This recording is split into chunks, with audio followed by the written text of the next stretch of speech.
Olá pessoal, hoje eu tô aqui para trazer mais uma mensagem e essa mensagem tá lá no livro de Mateus, capítulo 6, do verso 19 ao verso 34, que diz assim: essa é uma mensagem de Jesus aos seus discípulos. E ele começa dizendo aqui no verso 19: não acumulem para vocês tesouros na terra, onde a traça e a ferrugem destrói, e onde os ladrões arrombam e furtam, mas acumulem para vocês tesouros nos céus, onde a traça e a ferrugem não destrói, e onde os ladrões não arrombam nem furtam, pois onde estiver o seu tesouro, aí também está o seu coração. Os olhos são a candeia do corpo. Se os seus olhos forem bons, todo o seu corpo será cheio de luz. Mas se os seus olhos forem maus, todo o seu corpo será cheio de trevas. Portanto, se a luz que está dentro de você são trevas, que tremenda trevas são! Ninguém pode servir a dois senhores, pois odiará um e amará o outro, ou se dedicará a um e desprezará o outro. Vocês não podem servir a Deus e ao dinheiro. Veja que existe uma grande preocupação de Jesus com os seus discípulos e com aquela geração de que deixassem as coisas terrenas, de que se preocupassem com as coisas espirituais, de que construísse tesouros nos céus e não na terra. Essa foi a mensagem de Jesus. Em muitos momentos ele trouxe essa mensagem de deixarmos as coisas terrenas para focarmos nas coisas espirituais. Aliás, o propósito de Jesus na terra foi se entregar, estava ligado a algo muito maior do que um plano terreno, era algo espiritual. E quando Jesus disse aos seus discípulos que iria se sacrificar, que era necessário morrer para que as pessoas pudessem ser perdoadas, para que pudesse haver rendição nas pessoas, nos pecadores, para que nós pudéssemos ser perdoados dos nossos pecados, limpos, purificados através do Cordeiro de Deus, né? O Cordeiro Santo, Filho de Deus, entregue por nós.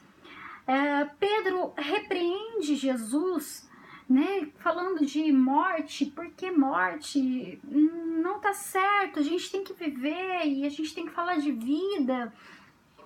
Certamente Pedro queria pregar sobre prosperidade e bênçãos financeiras, mas Jesus diz: arreda-te de mim, Satanás, sai de perto de mim, porque você não compreende as coisas do reino, você não compreende as coisas de Deus, você vive muito alienado às coisas deste mundo, você está preocupado com as coisas deste mundo.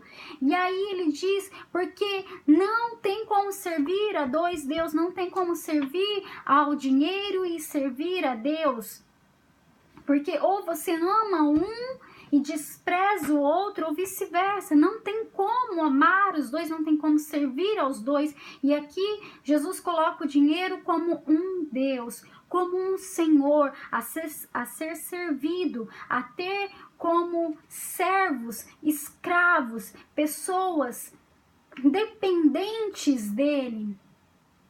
E ele deixa bem claro que não podemos servir aos dois, porque a gente ama um e despreza o outro.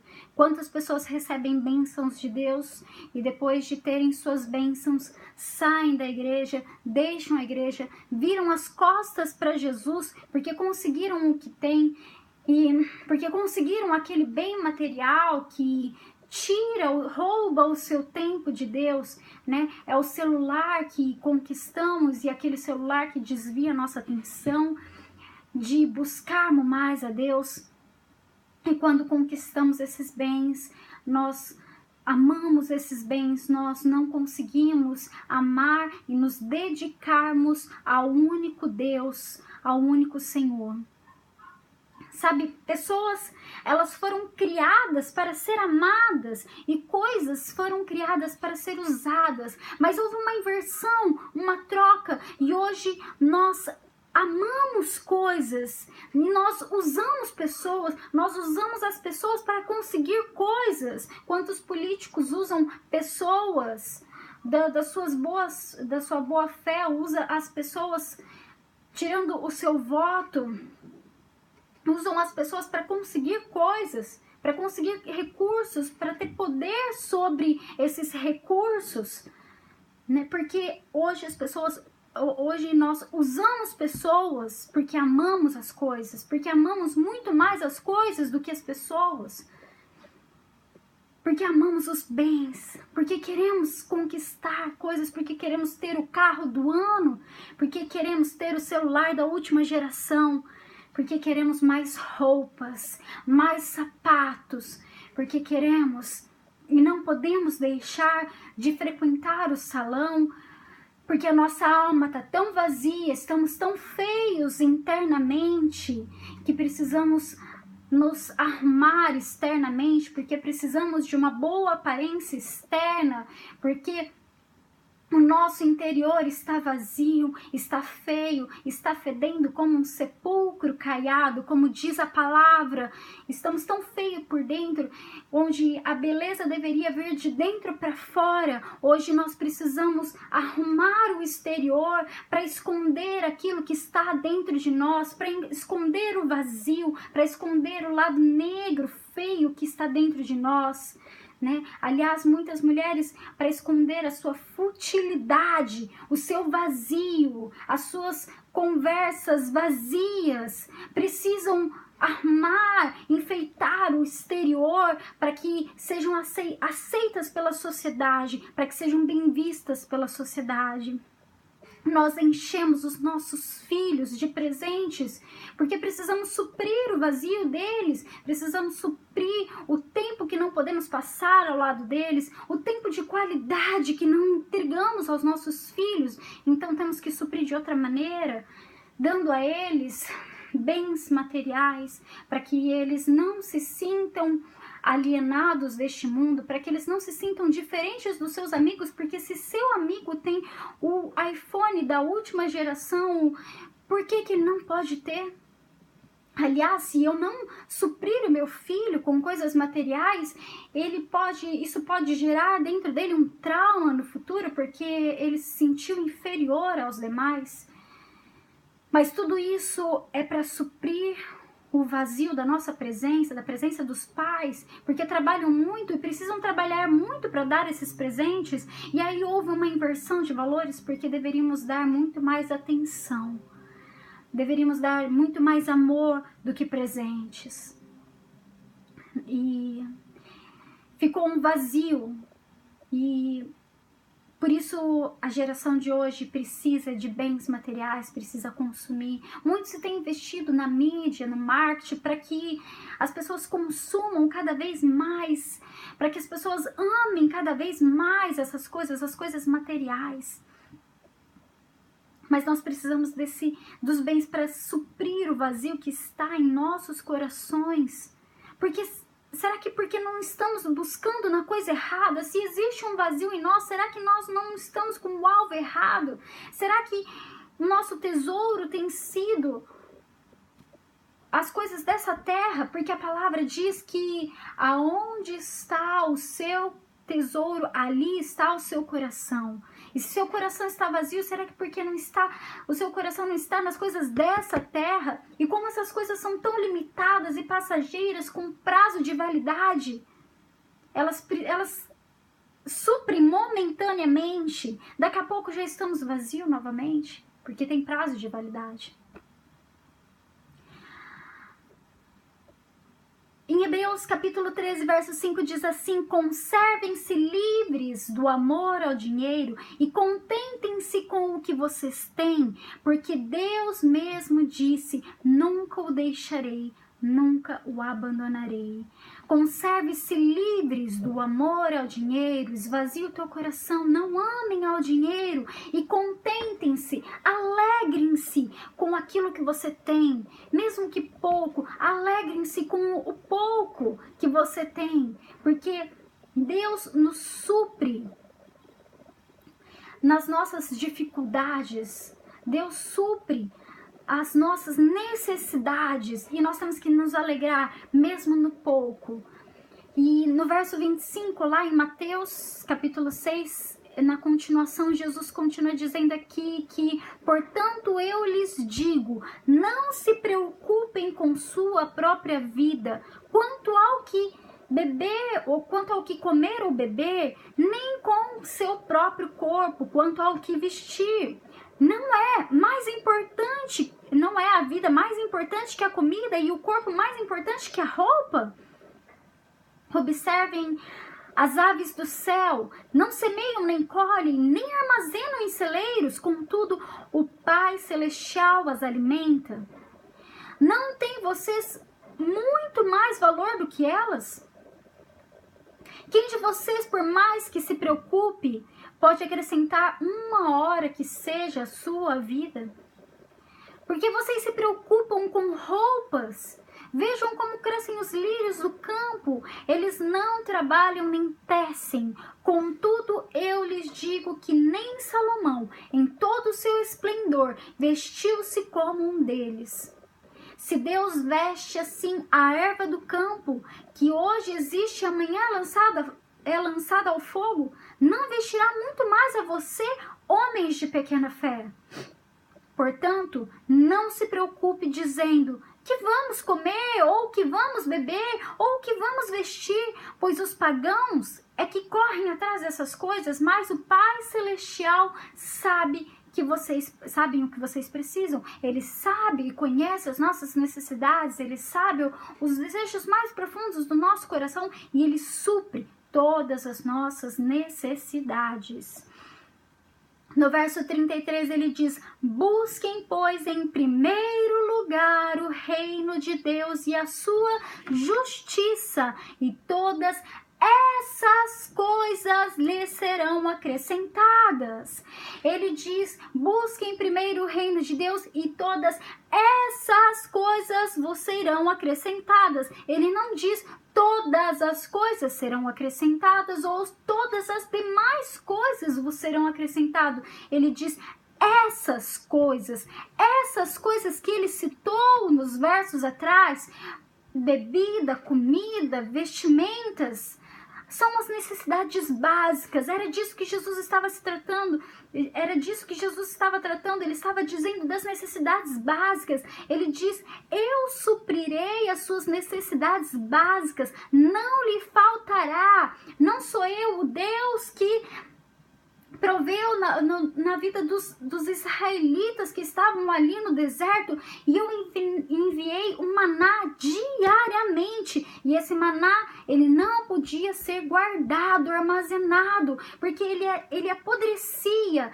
Então eles deveriam crer que o Senhor derramaria a porção diária, a porção suficiente para que eles não passassem fome, para que eles se alimentassem, para que aquela necessidade básica fosse suprida.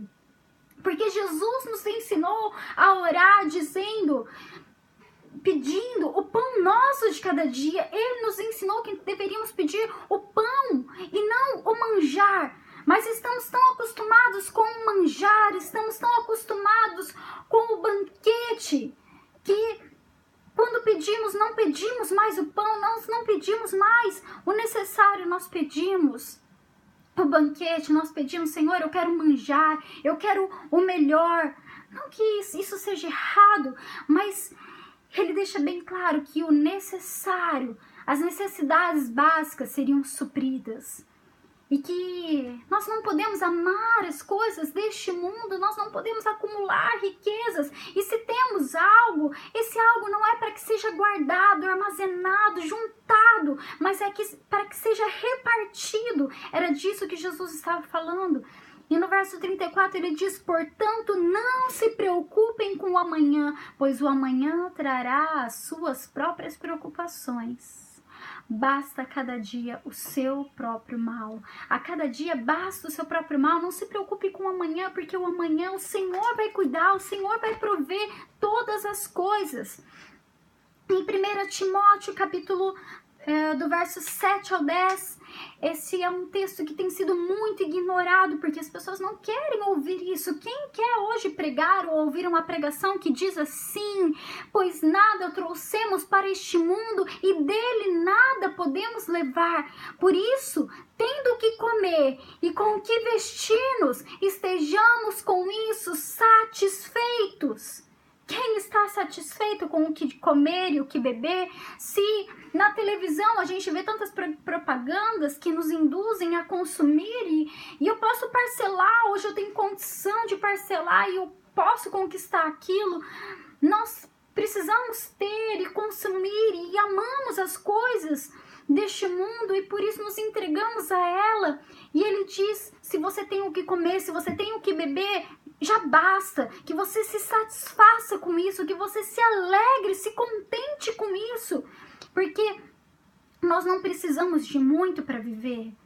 As coisas que precisamos, elas são tão simples, e Jesus era muito simples nas suas palavras. Ele deixou muito claro que nós tínhamos que viver uma vida simples. Os que querem ficar ricos caem em tentação, em armadilhas e em muitos desejos descontrolados e nocivos que levam os homens a mergulharem na ruína e na destruição. Porque essa ganância, esse desejo descontrolado mexe com o homem, transforma o homem, faz dele superior, querer ser maior que os outros e passar por cima de todo mundo. Egocentrismo, né? Aquela pessoa que olha só para si e não consegue enxergar as necessidades dos outros e não consegue estender a mão para o necessitado.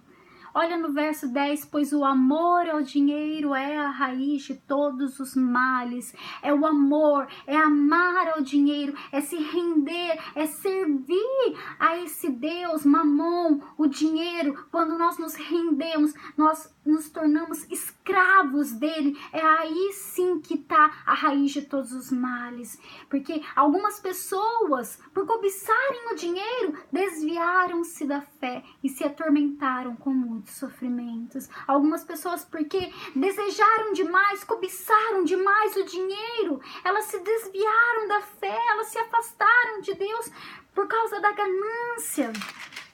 No verso 17 diz assim: ordene aos que são ricos no presente mundo, que não sejam arrogantes, nem ponham sua esperança na incerteza da riqueza, mas em Deus, que de tudo nos provê ricamente para nossa satisfação.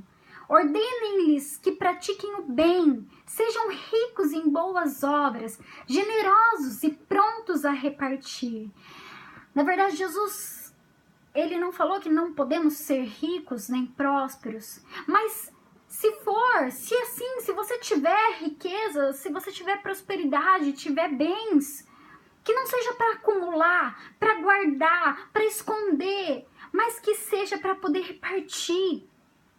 Ele nos ordena que sejamos ricos em boas obras, que sejamos generosos, prontos para repartir, que sejamos misericordiosos, que sejamos um instrumento de graça na vida das pessoas, que todo o egocentrismo, toda ambição, toda ganância, todo desejo descontrolado de querer coisas deste mundo, guardar, armazenar, juntar, para nada serve, a não ser para deixar uma herança que muitas das vezes é maldita, porque gera divisão de família, gera discórdias, ódio, ganância, injustiças, rompe com a família. É para isso que serve. Não adianta acumularmos riquezas. Jesus deixa muito claro que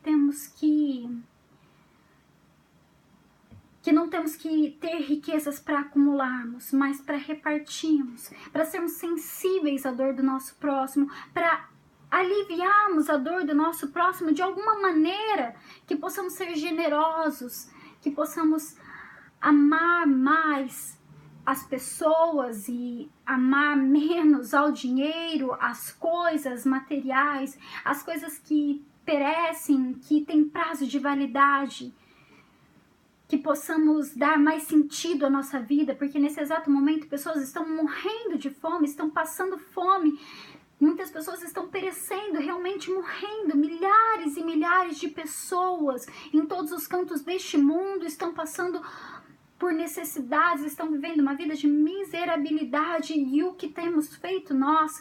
Por isso que possamos hoje olhar para os céus, que possamos desejar construir tesouros no céu, porque eu tenho certeza que isso dará um sentido maior à sua vida, porque juntar tesouros nessa terra não faz sentido juntarmos tantas coisas nessa terra para um dia não estarmos mais aqui.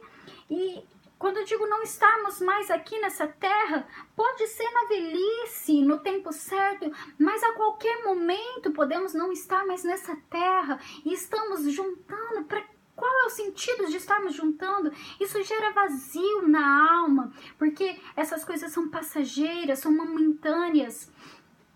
Por isso que nosso coração, que ele esteja focado na palavra de Deus, que possamos juntar tesouros no céu, que possamos viver a vontade de Deus, para a honra e para a glória dele, né? Que você receba essa palavra não apenas para meditar, mas que você possa praticar esse amor de Jesus Cristo na vida das pessoas. Amém? Deus abençoe sua vida.